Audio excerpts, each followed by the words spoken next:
On a recent project I was making that involved a little of this sapelli, I was using my bench vise to clamp this in place while I machined it. And what I noticed was, the tighter I tried to make this, and this is still loose, the back seemed to close real tightly, so it wasn't staying square.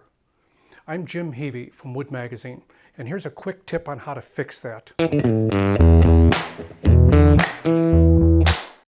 All it takes is a couple of shims like this. Now these are a little thin because of this thicker material, so I just want some bulkier, thicker ones. I did those at the table saw. Here's how to do it. This is the wedge I'm planning on cutting, and I'm going to make a couple of them.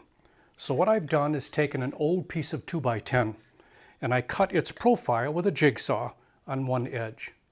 And this fits between the fence and the blade. This is another piece of scrap, and it's the same length as the wedge I want to cut. And all I need to do is stick that in the groove that I've made, and because the fence registers the board, push it through the saw blade. I can cut dozens of these. As soon as I cut one, all I need to do is flip this over to cut another one.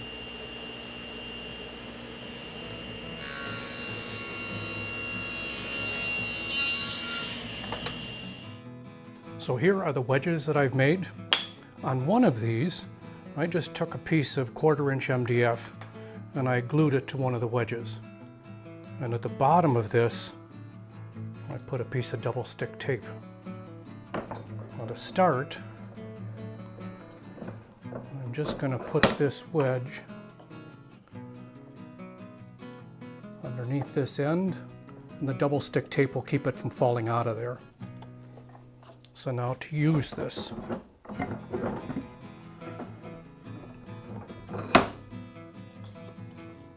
if I stick the wedge in opposite this and tighten it, I can still see I have this opening. It's still not quite tight enough. So as I loosen the vise jaws, the wedge begins to slide, and I can tighten it again and see how close I am. And now finally, that's right about there.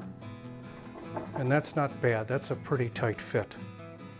You may want to make a couple different thickness wedges depending upon the material, but it's just a great tip and it works every time.